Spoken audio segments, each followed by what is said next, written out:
to you all. This is teacher Dr. Mgombo Ronald, and today we are going to look at the arch-slake pathway. The arch-slake pathway is a pathway that was discovered by Arch and Slake. This is a special pathway which involves carbon dioxide fixation in specifically what they call the C4 plants. C4 plants, the dark reaction of C4 plants is a two-stage reaction. It involves double fixation of carbon dioxide. These C4 plants have a special anatomy known as the Kranz anatomy, where we see the arrangement of the photosynthetic cells being in two kinds. That is to say, the mesophyll cells, you can see them here, and there's a second type, the bundle cyst cells. These cells are arranged in two bundles around the vascular system. So we see carbon dioxide being fixed in the mesophyll cells and then being refixed in the bundle cyst cells. So it is a pathway which is special for the C4 plants. Now, this is teacher Dr. Mgombo Ronald. Consider to share. If you are new on the channel, please subscribe, share, like, comment about the video in the comment section. Now, when you look at the process of carbon dioxide fixation in C4 plants, it all begins in the mesophyll cells. So as you can see, we have a carbon dioxide acceptor. For them, they have a special carbon dioxide acceptor. This carbon dioxide acceptor is a 3-carbon molecule. It is not a 5-carbon molecule the way it was for C3 plants. This one here is a 3-carbon molecule. So if we have 3, it is a 3-carbon molecule here. So this 3-carbon molecule accepts carbon dioxide in the presence of an enzyme known as phosphoenolpyruvate. So this 3-carbon molecule that accepts is known as phosphoenol. So phosphoenolpyruvate accepts carbon dioxide in the presence of phosphoenol carboxylase enzyme. That ends up forming a 4-carbon intermediate, a 4-carbon, and that explains why they call them 4-carbon compounds or 4-carbon C4 plants, because their first stable molecule is known as a C4. Oxaloacetate formed usually is reduced to an intermediate known as malate in the presence of the reduced NADP that was produced in the light reactions. Okay, so we usually see.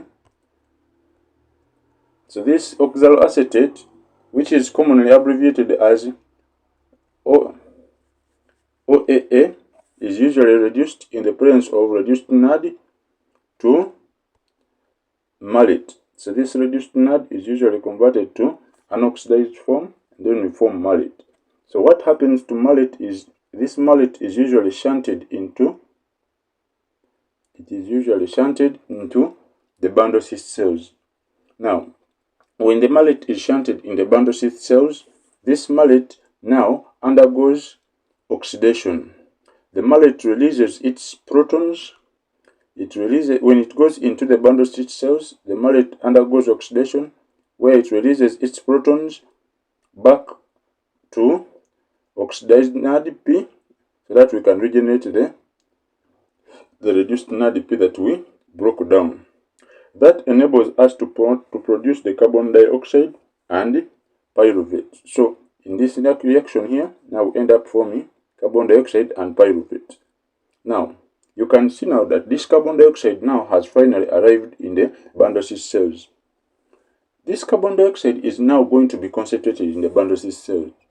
So by the time this enzyme known as ribulose biphosphate carboxylase oxygenase, or ribisco, which has affinity for both oxygen and carbon dioxide, receives the carbon dioxide, it is now going to be combining with specifically only carbon dioxide because of the very high concentration of carbon dioxide in the bundle cyst cells.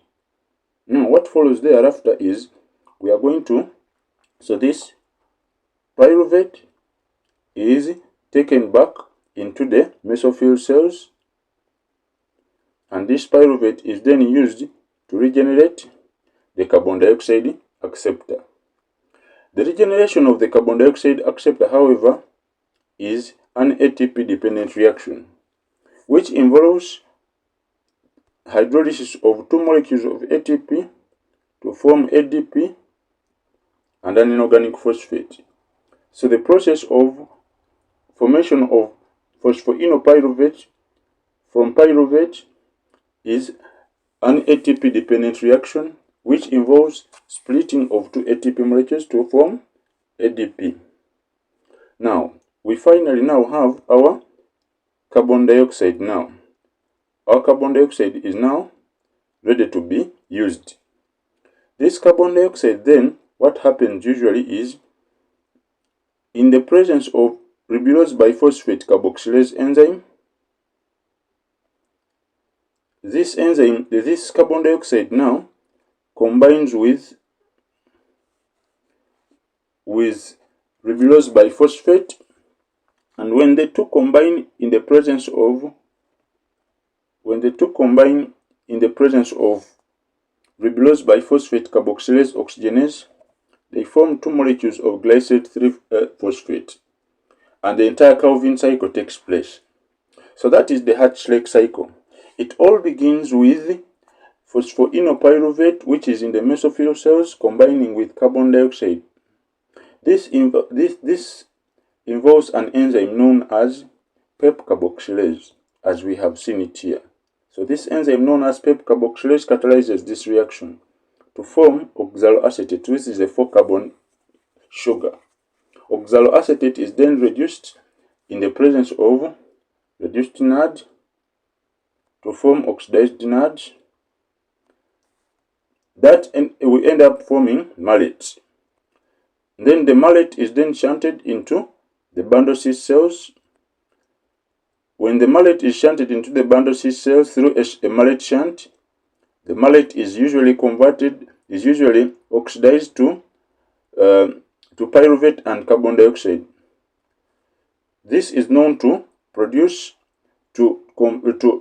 once again reduce NADP back to its reduced form, which is NADP plus.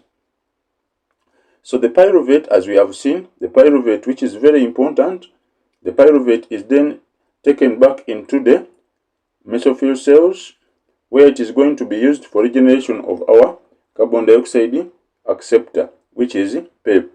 But we have said that this regeneration process is ATP dependent, and it involves hydrolysis of ATP to ADP.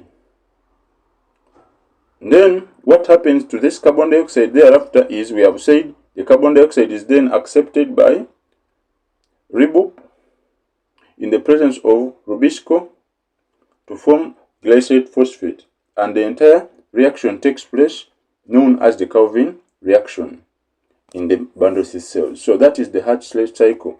It is special for only C4 plants. Please, this remains teacher Dr. Mugomba Ronald. Consider to